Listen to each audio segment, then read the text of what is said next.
Hello and welcome back. In today's video, I will be explaining the anime, Akiba Maid War. The year is 1985, a young Ranko works as a maid in Akihabara, the mecca for otaku culture. The head maid in their organization is shot dead by a rival group. Her shock slowly turns to pure hatred as her boss dies. 14 years later, a young and impressionable Nagomi exits the Akihabara train station fresh from the suburbs. She excitedly takes in the sight of the numerous maids that line the streets advertising their respective cafes. She walks in a trance, mesmerized by their beauty, when she is approached by one who hands her a flyer. As she's new to the city, she uses a map to navigate around but manages to find her destination on a very quiet street.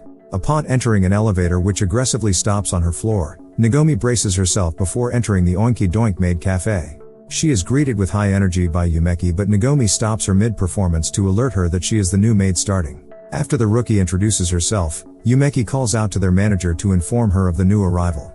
The boss entrusts her to get change, so she cautiously walks in where she meets Ranko also preparing. After exchanging pleasantries with her, she also starts to get into uniform. Nagomi notices that Ranko looks very mature and is excited to work with such a pretty senior. Now in the full maid outfit, she inspects herself in the mirror and can't believe that she finally gets to perform her dream job. Full of excitement and optimism, she steps out to officially introduce herself to the team, who applaud. Shippan finds it strange that she aspires to be a maid in the current era. The manager notes that she needs to work on her timing, but she can cope just fine for now as she's young at 19. It is revealed that Ranko is also a new maid at the cafe. She too introduces herself, but it is more of a military salute. She is 35 years, to everyone's shock. The manager is okay with that, stating she'll be fine. One can start over at a new cafe as long as they are motivated. With her team doubled, the boss is looking forward to the prospects.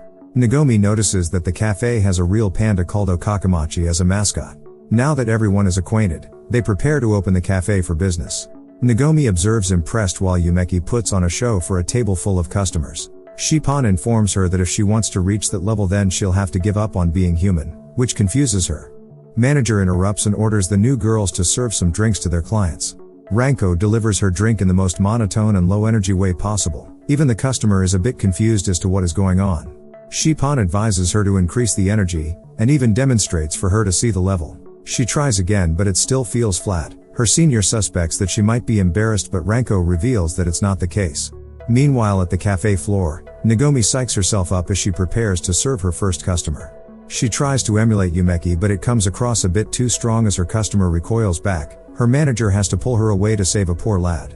As the shift continues, things don't get any better. She squirts ketchup all over one guy, spills a drink all over another while making a cocktail, and aggressively dances with a glow stick which hits a nice-looking ice cream sundae. The shift finally ends as Shippan and Yumeki say goodbye to their last customer. Nagomi apologizes to her senior regarding her performance. She warns her not to make trouble for her regular customers before walking away. The rookie gets deflated for a moment but picks herself up, not wanting to get discouraged.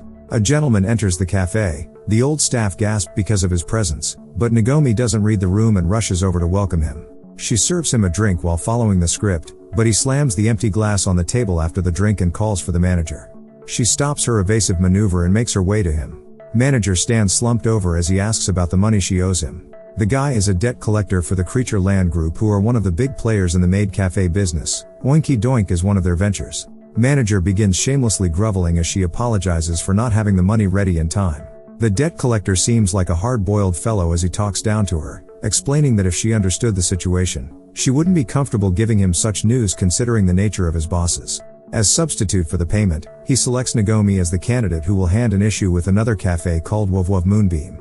Manager protests because she's new, so he suggests that he could wait a little longer for the money instead. The boss doesn't want to pay, so she alerts Nagomi that she's to do a job for the cafe. She's eager to impress, so accepts wholeheartedly. Later that night, manager gives her a letter to deliver to the Wov Moonbeam, which is run by their parent company's competitor. She apologizes for asking her to do it, but Nagomi assures her that it's fine. Ranko also volunteers to accompany her. Manager is reluctant, but she allows it when Yumeki states that it would be good experience for the newbies. She gives them some money to buy food before they go.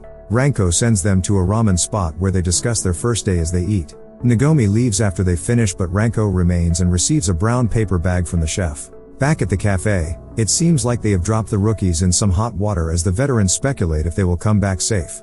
Manager feels like a miracle can happen and sees a future where the newbies are smiling and working at the cafe.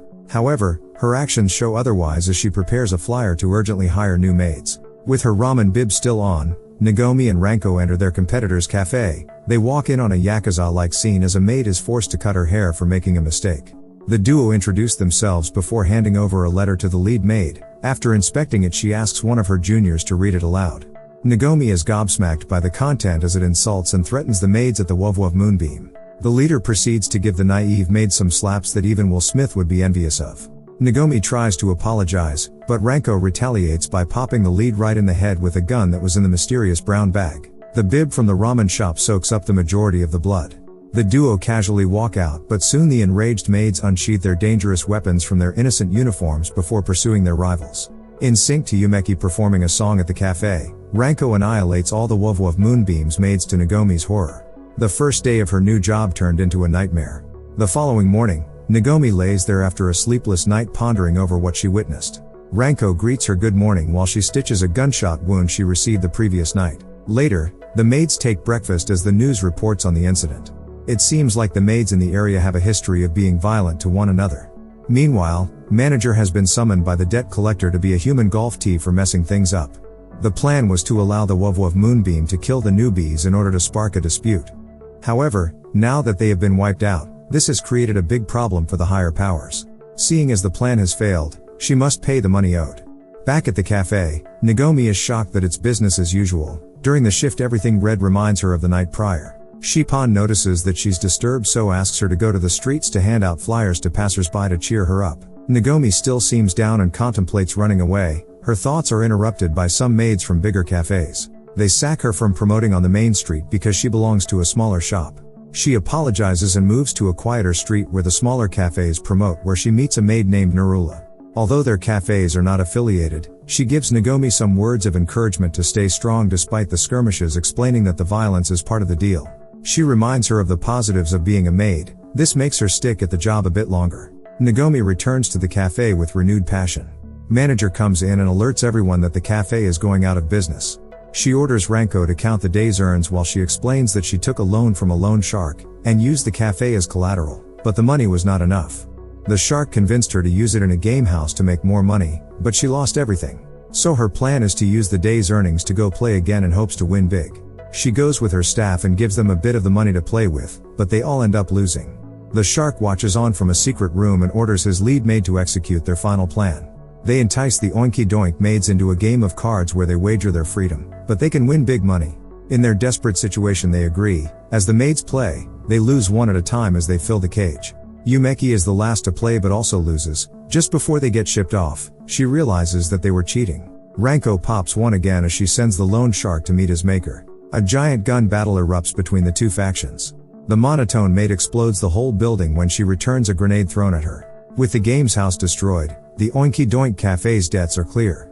Day breaks at Akihabara. Nagomi notices that Ranko's hair is interfering when she washes her face, so gives her one of her hair ties. After they get ready, the duo does some street promotion and are later joined by Narula. As they exchange greetings, the maid's attention is drawn to a group of guys in blue suits. Narula explains that those men are from the anime figurine company. They handle premium figurine deals, but she advises that they stay away from them. Kijima, the president of the company, cuddles a Gracie Poo doll. He stops and asks his subordinate to show him the fake he intends to sell to a client. Ranko marches over to hand them a flyer. Kijima snatches it and throws it at her face. She prepares to assault him, but Zoya holds her back, stating that maids shouldn't initiate violence. Ranko responds that an Akiba maid can't back down after being affronted like that. Zoya leaves with the men without further incident. The monotone maid realizes that her grip was strong. Later on at the cafe, debt collector has come for his money again, but this time holds manager at gunpoint. As he monologues, Ranko keeps refilling his cup with water till he snaps as the excess water is sloshing in his gut. While he confronts her, he notices that she has a strong body, so decides to put her to work as payment for the debt. Manager quickly sells her staff off again without hesitation. Zoya stands in a locker room looking at the Oinky Doink maid's flyer.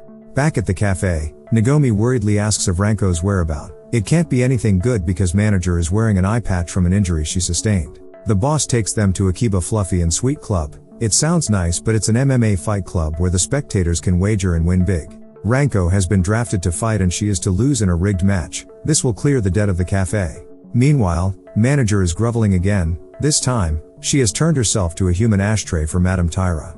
Later on, it is revealed she was the client Kijima is planning of scamming with a fake doll. While he presents the doll to her, Ranko's match is on the way. She ends up winning the fight to Tyra's frustration. It seems like the maid's loss was part of the deal for the doll. Before he can pack it up, she shoots him dead and takes it. To show sincerity, manager comes to make an apology for her staff's mistake. She randomly tells everyone of her dream to owning a cottage in Hawaii surrounded by pretty boys, so pleads for another chance. She suggests that Ranko is strong enough to get to the finals. They can make her crowd favorite and make her lose to the current champion when everyone wagers on her in the final. This will make Tyra an ungodly sum of money. She agrees and calls her champion, who happens to be Zoya. Tyra introduces her as a deficient maid who can't smile but has great fighting skills learnt from the military. Zoya doesn't see herself as a maid, but Ranko corrects that once someone puts on the uniform, they are a maid. Tiara orders Ranko to dispose of Kijima's body in a parked car. As she does so, the real doll falls from the corpse, so she takes it. As the nights go by, both Ranko and Zoya win all their fight to reach the final. Manager continues to make bad financial decisions, and this time she has roped in Shipan. They go take a loan using their body organs as collateral to put on the final fight. During that interval, Tiara frames Ranko as Kijima's killer by showing the CCTV footage to his men of her disposing the body. The night of the final comes, monotone maid sticks to the plan for a couple of rounds and sustains some injuries. But she starts to fight back to prove that her ideology about maids is right. As they clash, Zoya finally starts to smile when she notices that one can be a maid and be strong.